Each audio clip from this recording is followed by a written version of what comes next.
What's up, everybody? Welcome back to another episode of Saturday Standouts. Myself, Caleb Skinner. You can follow me at CHS Noel right down there next to my name on Twitter. My co-host here with me tonight is Sam. Sam, how are you doing tonight?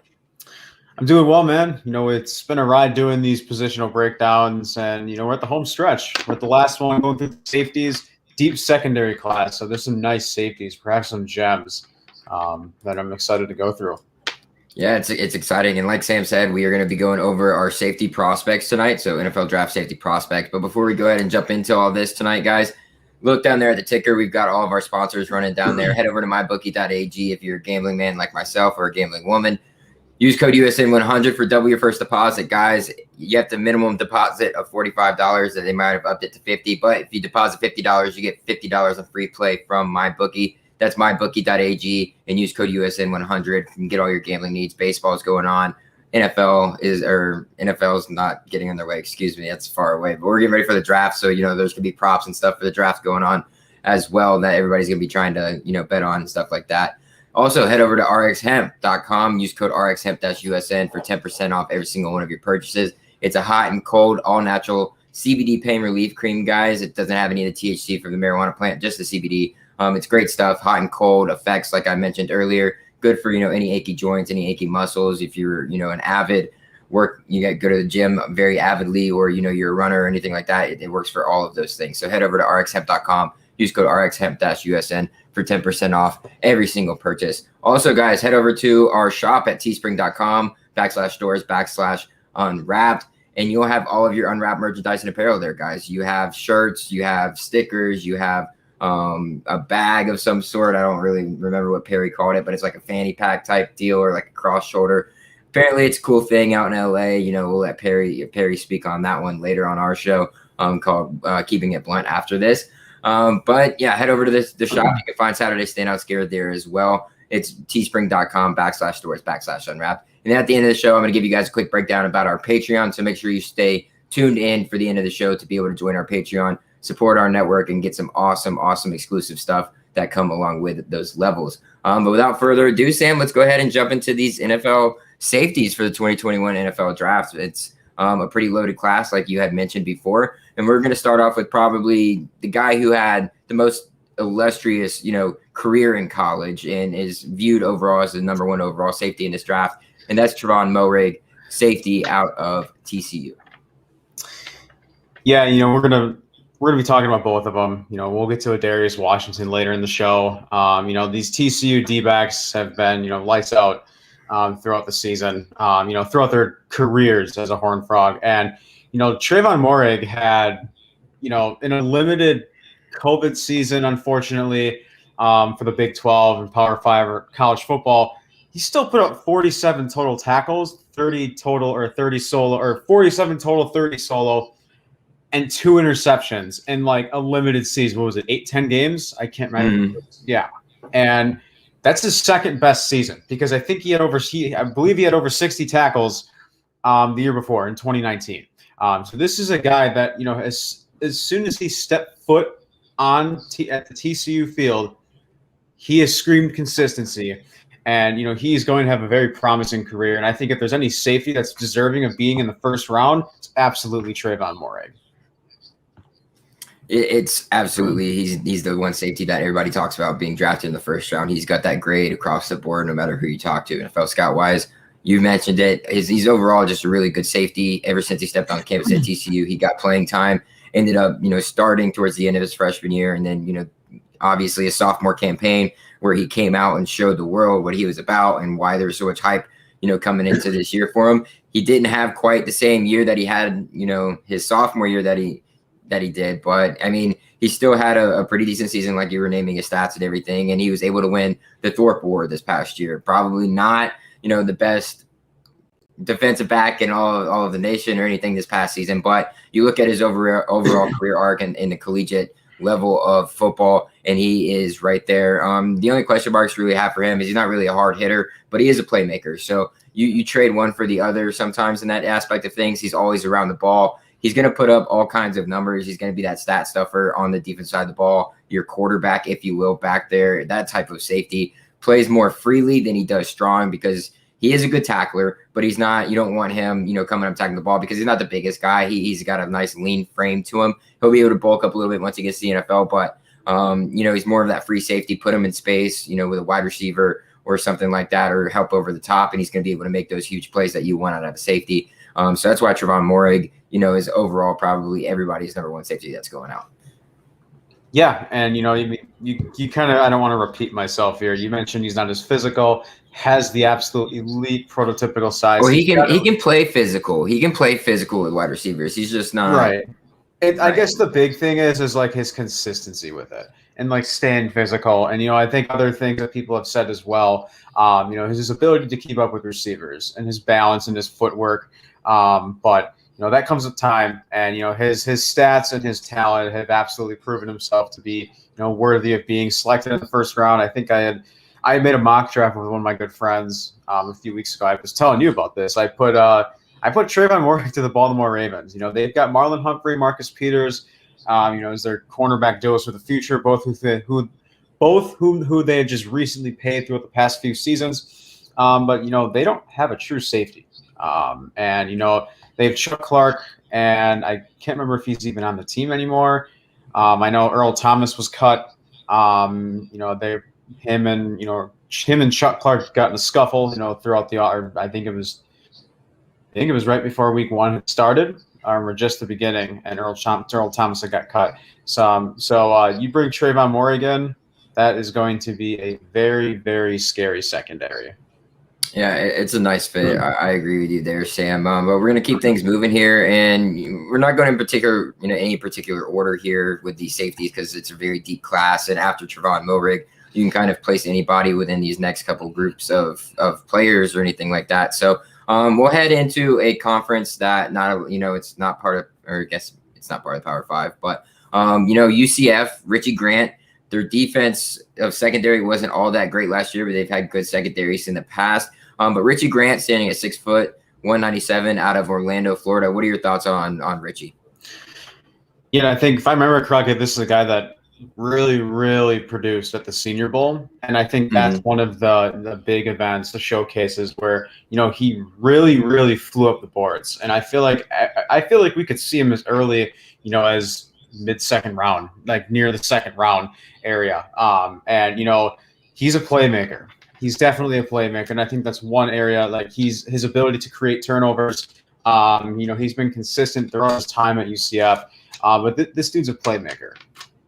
Yeah, and he doesn't scare people or intimidate people with his size or anything, but he's got elite raw speed, elite raw talent, and he can, put the pressure on you, and as evidenced by, his turnovers. He had 15 total turnovers in his career in his 3 seasons at UCF, 10 of those being picks, 5 of those forced fumbles. So, I mean, the guy gets after the ball. He knows how to locate the ball. If he needs to get the ball out, he can do that as well. A total of 290 tackles and 17 tackles for loss from the safety position is pretty incredible.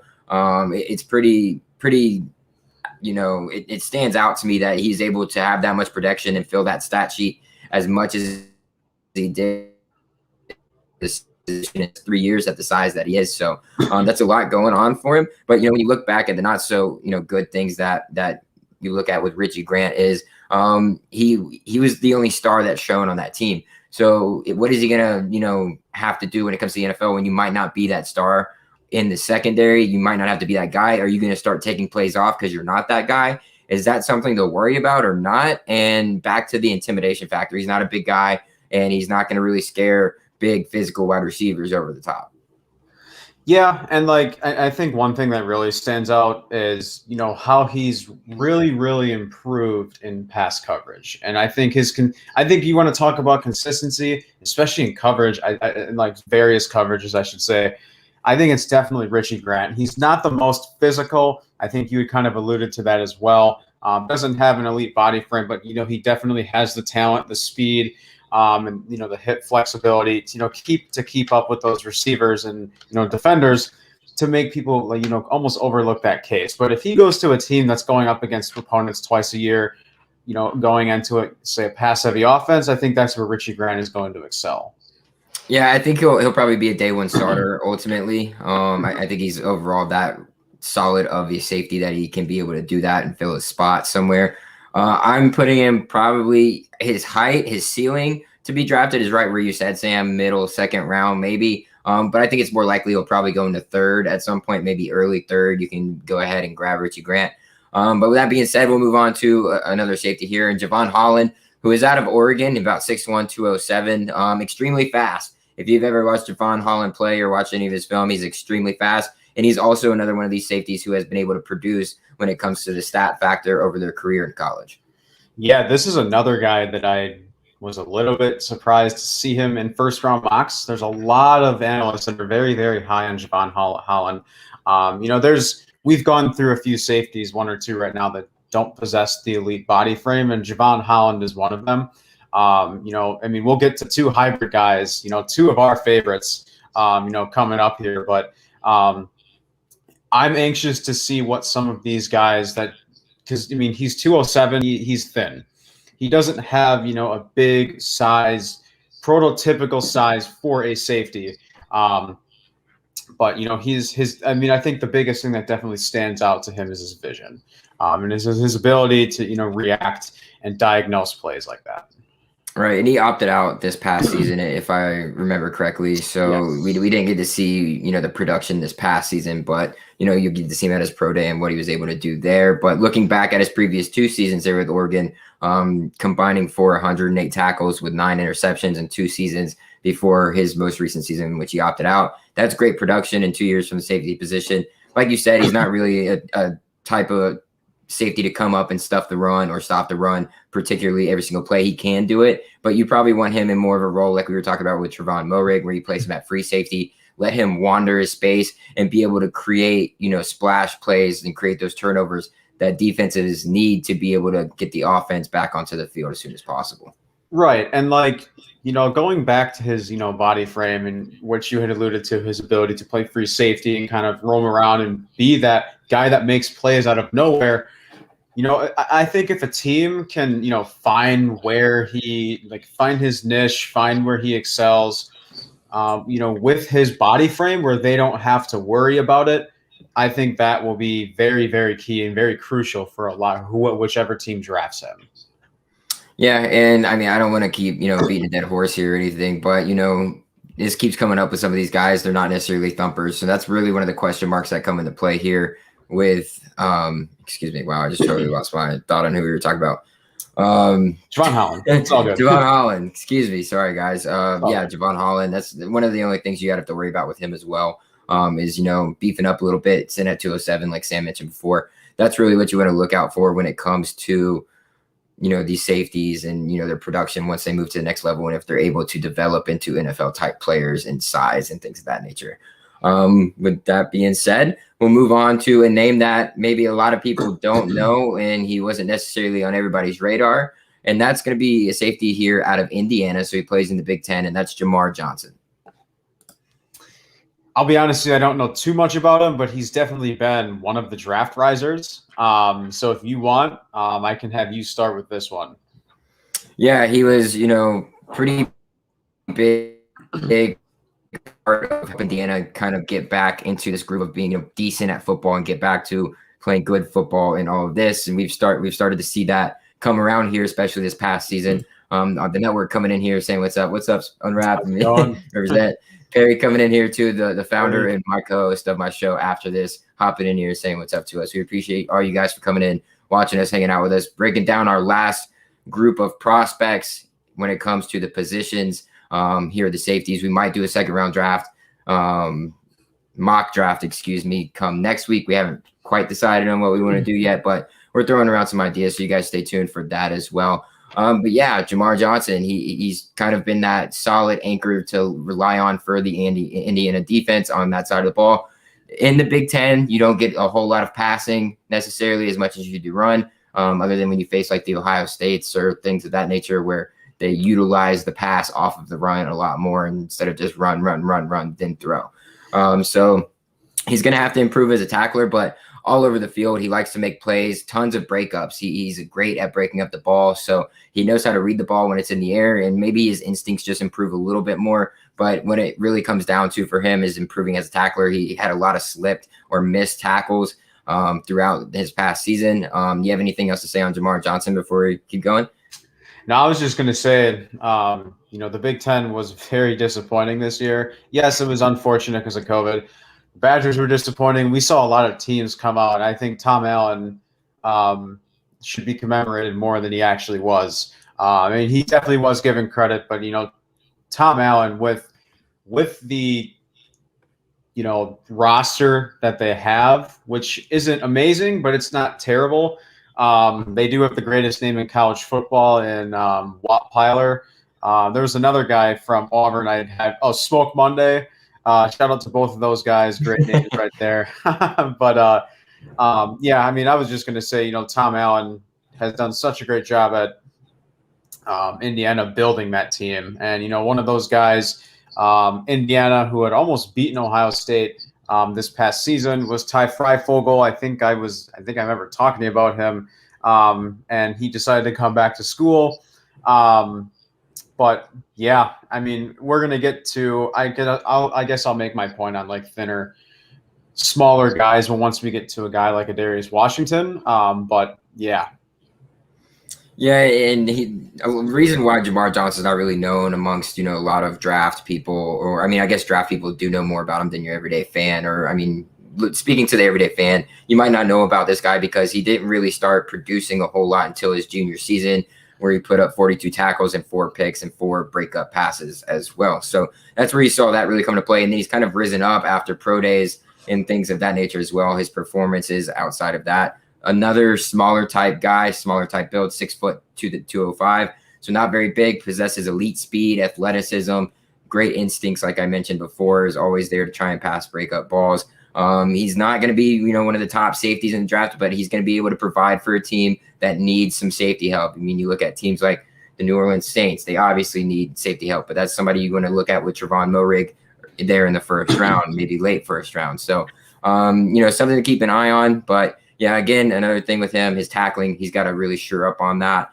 He'll learn that hopefully once he gets into the NFL. But, that's where we're sitting at right now with Jamar Johnson when it comes to his draft prospect. And maybe you can look around, give you an idea of where you'll see him, maybe middle third, early fourth, somewhere around those areas if you want to keep an eye on Jamar Johnson if your team is in need of one. With that being said, we'll move on. And we're going to move on to the other TCU safety. So I don't remember exactly which position of free safety or strong safety each one of these guys played because they were both all over the field all the time. And you could even say Darius Washington might have had a better season this past season than Trevon Moehrig did. But with that, obviously we're talking about Darius Washington here, the other TCU corner. Go ahead and tell us a little bit about him, Sam. This is the guy that I kind of wanted to get to with, undersized, and I think that's where he's going. I think that's where that's going to hurt him.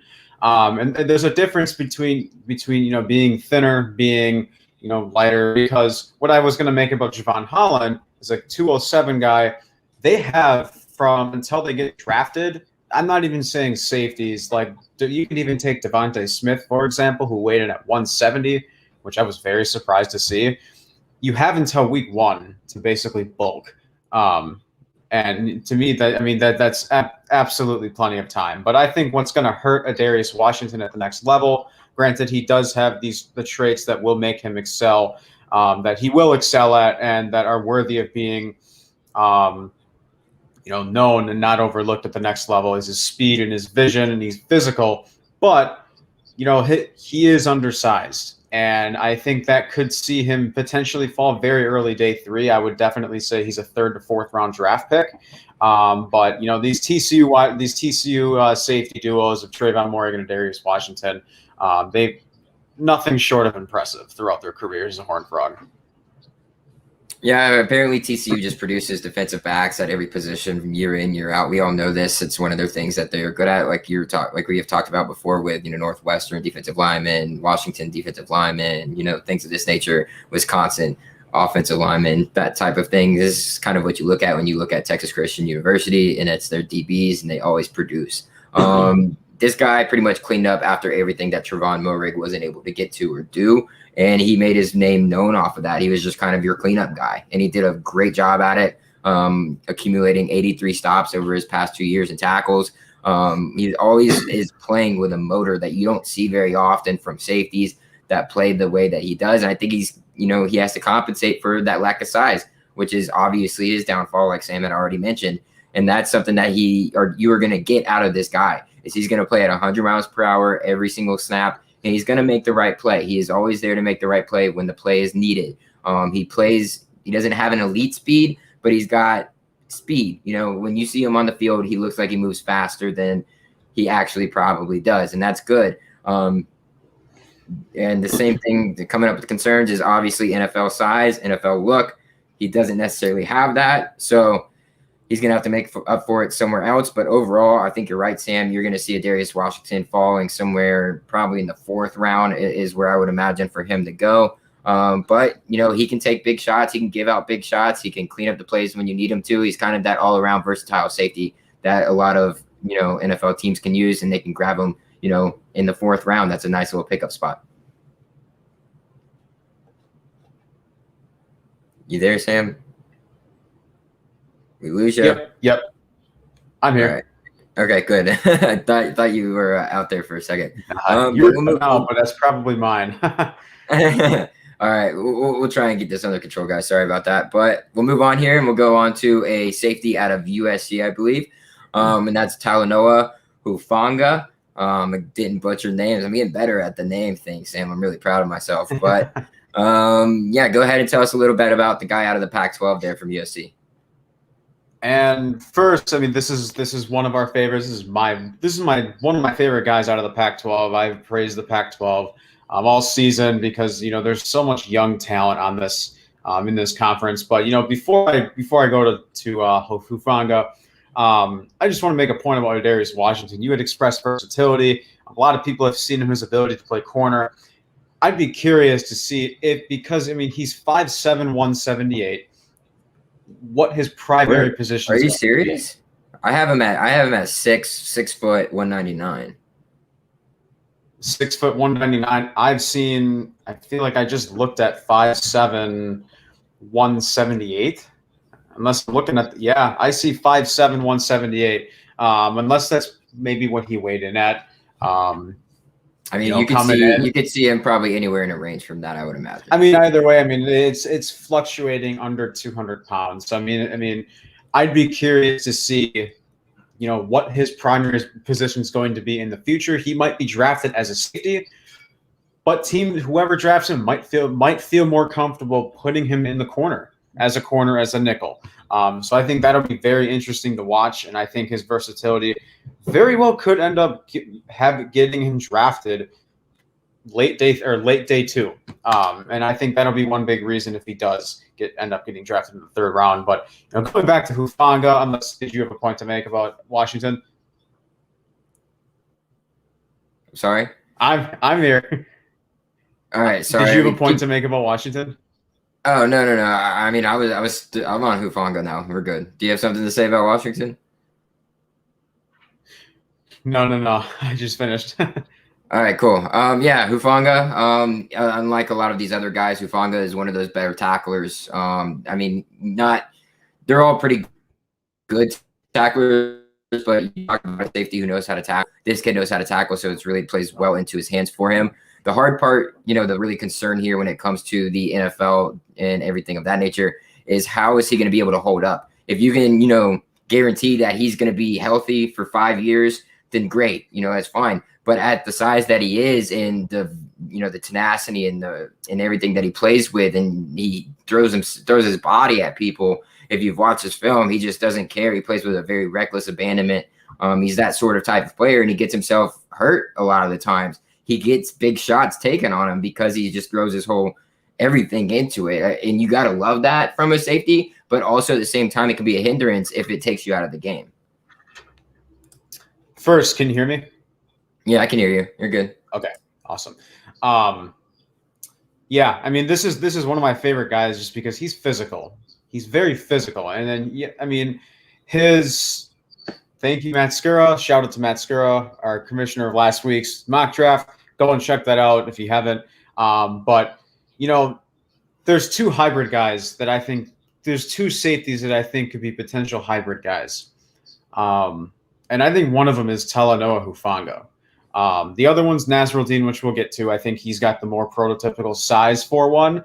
But, I think the one thing that definitely stands out to, Hufanga is he doesn't have that elite speed. He's still quick, absolutely, but he doesn't have, this top elite speed that people are looking for in a safety. I wouldn't be too shocked if he falls to the fourth round, but I would definitely put him in the third to fourth round area. The same where we had predicted Darius Washington to go.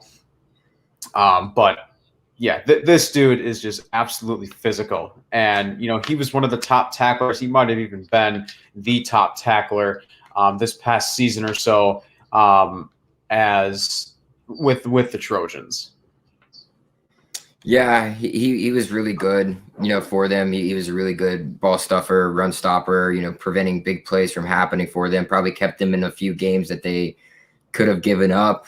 So he overall is a great overall prospect. I didn't really pay a whole lot of attention to him. Maybe that is because he was in and out of the lineup. It wasn't, consistent being able to see him do the things he was supposed to do. But we'll move on to my guy. This is my guy, my safety from Florida State, Hamza Nasruddin. And Sam was just talking about him, how this is one of those hybrid type players that you could pretty much put anywhere on the field on the defensive side besides the line, and he would probably be able to excel and do well at whatever position he is placed in. Sitting at 6'3", 215. What are your thoughts? Because I'll just round it out with Hamza, but your thoughts initially on Hamza Nasruddin heading into the NFL draft? He came off an ACL tear, and I think it's unbelievable, like what the amount of production that he was still able to produce coming off an ACL tear. And I guess my question for you is, and this is kind of where I kind of say he doesn't have elite speed. Do you think that part of the reason might be, kind of the aftermath factor, the side effect of, coming off an ACL injury? Because I don't think not having that, possessing that elite speed, because I think he could go as early as the second round. I've even seen him as a first round mock. I think he's going in the second round. And, I think people saw him as a hybrid, they want to say it was the Senior Bowl. I think it was the Senior Bowl. That people viewed him as, more of a hybrid guy based on how and, how much he was able to produce against these top level NFL prospects. But yeah, this dude, he plays tough too. And, I think you just said his size, 6'3", 213. And I think you had mentioned too, we were talking about that after the Senior Bowl, that is an area where you believe he could be put as a hybrid guy and a guy that, really possesses a lot of versatility. Yeah, he absolutely can. He's one of my favorite players. He overall great character, so that is going to help him in the draft. He is known as being a solid man and person inside the locker room, so you know what you're getting in that as well. And obviously, the major concerns here for everybody is what is up with this ACL? Because, prior to the ACL tear and him blowing up his knee, he was projected to be a late first round, pick, and maybe the number one overall safety, even ahead of Trevon Moehrig. And then the ACL happened. He missed. If you remember, it happened at the end of the year against Florida, and then he missed the whole. And then he missed pretty much the whole entire next season and played maybe 2 games at the end of the year. So it took him a while to get back from this injury. I don't know if it was just, the Florida State staff taking it easy, knowing what type of caliber, type of player he is and can be when it comes to the next portion of his life heading into the NFL. But you look at him on his pro day, still ran a 4.6 40. So he can still move. So, he doesn't possess the elite speed that some safeties do that we've already talked about, but it's speed, especially at 6'3", to be able to run like that and play safety, as well as coming off an ACL tear that happened a year and a half, 2 years ago. That's pretty, good. It's not impressive, but it's good.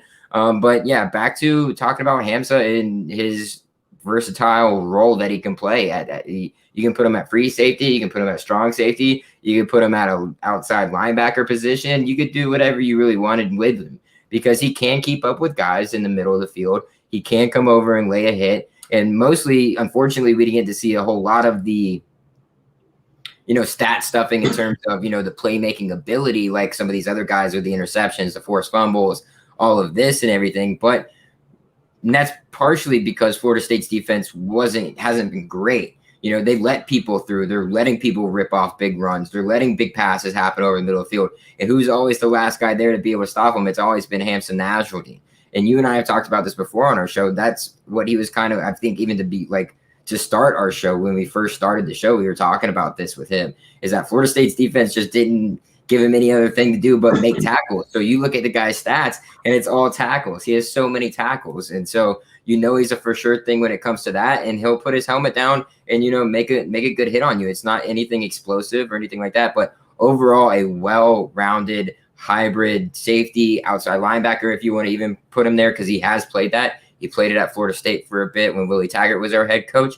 But, moving forward, looking at, where specifically he'll drop, I think probably third round, seems about right for Hamza. Maybe he can sneak into the second round. Maybe somebody wants a versatile type playmaker like he is, or, just a solid overall guy like he is on that side of the ball when it comes to doing what's asked of him in that type of play on the defensive side of the ball. But I really like Hamza. I'm always, been a huge fan of him. He's a fan favorite. So, we hope he goes, at least somewhere respectable and, it's in a good fit.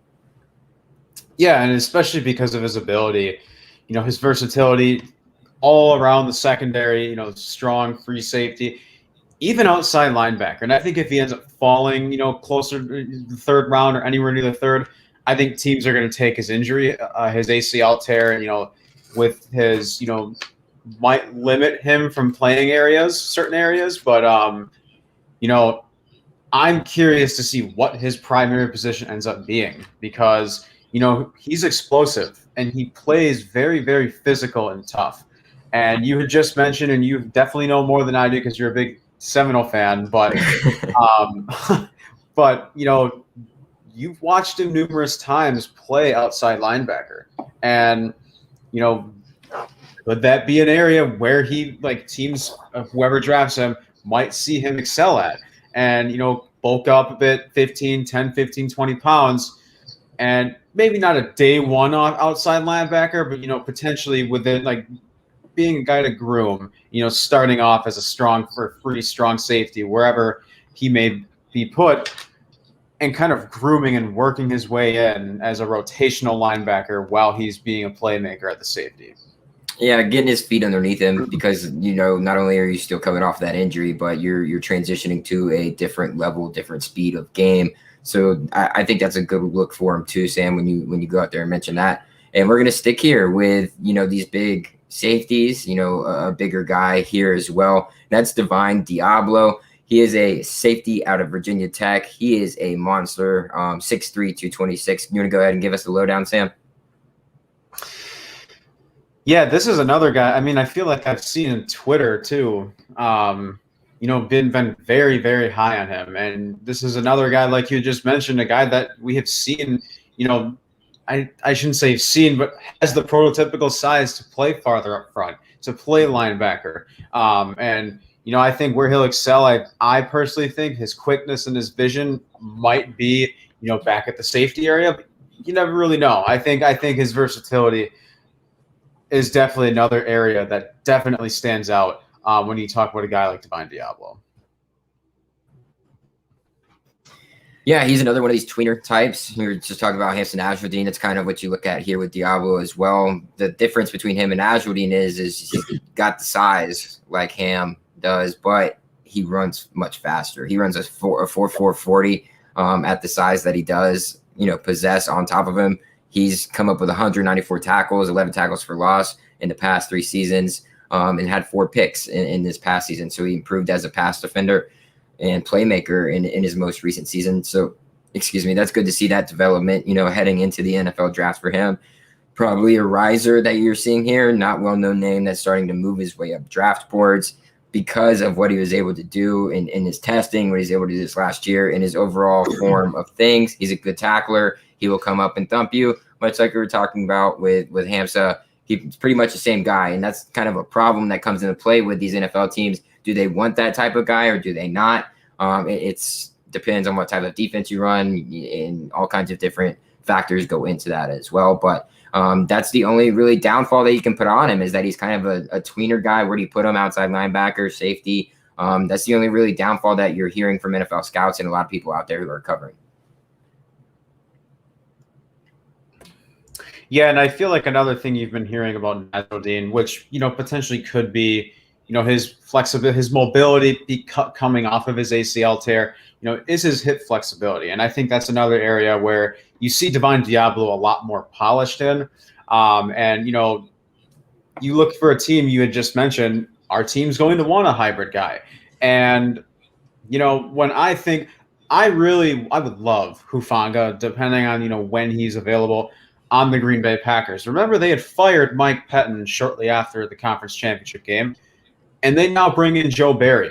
And because they drafted Josh Jones a few years ago, and a lot of people saw him as potentially being worked in as a hybrid guy. Now he's on the Jacksonville Jaguars.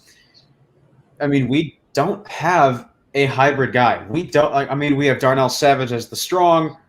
We don't have we re-signed Will Redmond, but I think that's a depth piece. I mean, the Packers need secondary help. And, re-signing Kevin King, honestly, I wasn't that upset about it because it's an incentive deal. If he performs at this level, he gets this amount of money.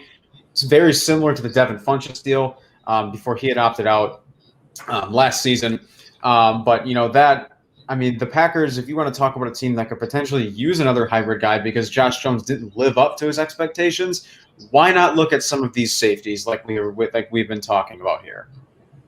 Yeah, it makes a whole lot of sense for you guys to do that. You need help anywhere you can get it on the defensive side of the ball there in Green Bay. But we'll move on to perhaps a lot of people's favorite guy to talk about or watch, and he's from a smaller school in Syracuse coming out of the ACC there, and that's going to be Andre Cisco. Possesses great size, 6'1", 216, prototypical safety.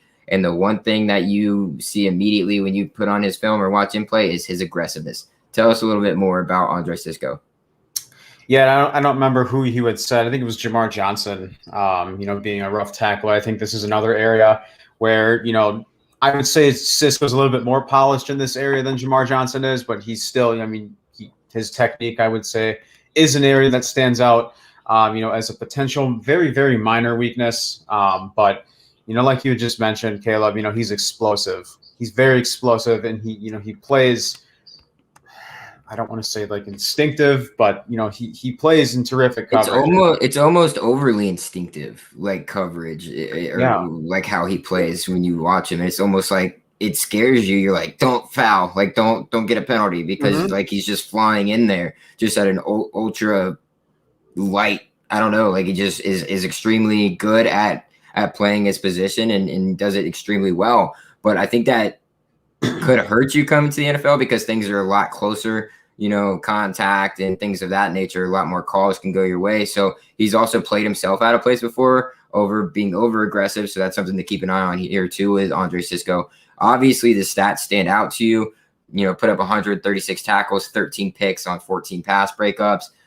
Great stats all across the board, and that's just in 2 games and 2 seasons before he was out for the rest of the season. So that's great numbers there. But you look at that over aggressiveness. Is he going to be able to not overrun an angle when a running back's coming right, and be able to take the wrong angle when he's got to be the only guy to be able to save a touchdown because the wide receiver beat their corner, the corner's laying there on the ground, and now you got to be able to come over there and time this thing up perfectly, or it's going to be a touchdown. Is he going to be able to take that next step and slow down just enough to be able to make the smart play instead of the big play? Because he can make the big play. We know he can make the big play. Slow down enough to make the right play at the right time when your team needs it the most. And I think what you're kind of alluding to here, Caleb, what it sounds like to me is, I feel like we just didn't get to this part of what one of the previous guys. But when you look at a guy like Andre Cisco, he's a guy that wants to be the guy that makes the big plays. And Syracuse, is a smaller school. Syracuse is a basketball school. Syracuse was terrible this year, like they are every year for football school. But, Andre Cisco was, the leader of that defense. And when you look at a guy like Cisco, like we had both just kind of mentioned, he wants to be the guy that makes the big plays. And, Andre Cisco is one of the only, consistent defensive playmakers on Syracuse. So, I mean, depending on where he's drafted, and I really like I think you nailed it right there when you said, we know he can make the big plays, but it isn't the right play. Right. It's a perfect example when you look at Andre Cisco. That's why everybody falls in love with him. It's why everybody's so high on him right now. And he'll probably go high. He'll probably go third round, like we're talking about. Like a lot of these guys, a lot of these safeties are sitting right there. Take your pick. Who you want?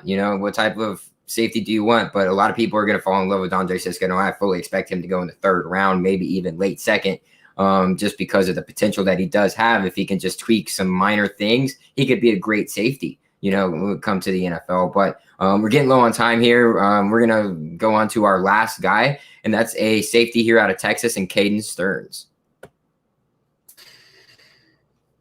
Yeah, if I remember correctly, I think this guy opted out, during the season. But I think one thing that stands out is his athleticism. One thing I want to point out here, as a free safety prospect, I've got the statistic right here. He scored a 9.64 relative athletic score out of 10. And the stat here, this is ranked 28th out of 747 free safeties from the 1987 class to the 2021 class. So, I mean, his athleticism, I think, is going to make him stand out. If I had to pick where, I would definitely say near the fourth round range, very, very early day 3. I think of his athleticism, maybe being a third round pick. And I think that's a team that, not necessarily might be desperate for a safety like Caden Stearns, but, really, really value him higher than a lot of the other safeties that they think might be available come the fourth round. I think Caden Stearns is most likely your most solidified strong safety up to this point in the safeties that we've talked about, because he is just so good at putting his head down and stopping the run. You look at his stats over 3 years, 173 career stops, and then 4 picks as a freshman. That's a good number too. Runs a 4.4, which is great when it comes to his 40 time. So the real thing that he kind of has to work on is being able to be that guy in coverage. He only had, I think, 2 interceptions over his past 2 seasons while he was at Texas, so he didn't really make a lot of noise there in pass coverage on that side of the field. But when it came to stopping the run, he's fantastic. So he's your more true strong safety guy. If you're looking, an NFL team, you kind of just want to add this guy to an already strong defensive back unit that you have. You want to have good corners. You want to have another good safety. It doesn't have to be a great safety. It could be another good safety. And then you could slide this guy in to be able to do what you need him to do, because he's not going to be your playmaker. It's proven by what he does. He's good at stopping runs. He's good at tackling in space, things of that nature. Let him do what he does the best, and he'll do well when it comes to the NFL. I agree with you, Sam. I'm looking at Stearns somewhere here in the 4th round, early day 3. And that's kind of where I think he'll end up slotting in pretty easily. Yeah, I mean, this is another.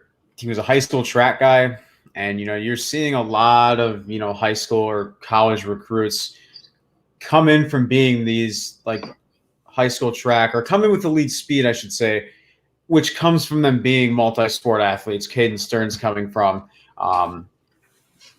being a high school track athlete, but yeah, and that's gonna do it, guys, for all of our prospects for this week. Again, this is our last position group preview for the 2021 NFL draft. Next week, we're going to be bringing you something completely different. We've been doing first round drafts at the first of every month. Now we're going to switch that up, because we just did one last week with the guys over at the Hard Count, and Connie and CJ. And of course, Matt Skura joined us in there as well to be our host, or our commissioner, if you will. So we might be doing like a second round draft, like I mentioned before. We'll see if that's what we want to stick with or not. But we're going to be bringing you guys some more content to leading up to the NFL draft. And then we're going to try and put a panel together with all the NFL guys, along with us college guys as well, on draft day, or, before draft night or something like that. So it'll be exciting stuff. So keep your eyes peeled for that. Head over to Unwrap Sports. Follow Unwrap Sports on Twitter. You can follow both myself and Sam at our Twitter handles right there. Me at CHS Knoll. Sam at Sam_Daring68. Obviously, follow Saturday Standouts on Twitter at SAT Standouts. Uppercase USN. USN's all uppercase, guys. Sorry about that. I had to remember for a second. But yeah, that's our handle on Twitter. Before we go, be sure to check out our Patreon. Head over to patreon.com. look up Unwrapped Sports there in the search bar. You'll see all 3 levels there. It ranges from $1 to $10. Support us. We appreciate it so much. It keeps us up and running, helps us pay for the software that we're able to use to be able to hear and give you guys this awesome content. But with that being said, Sam, anything else you want to say before we log off? No, man. And no. I mean, it's been a lot of fun, breaking down these positions, both of us kind of learning more about, their weaknesses, which weaknesses are definitely, for certain positions, I would definitely say are harder to pick out.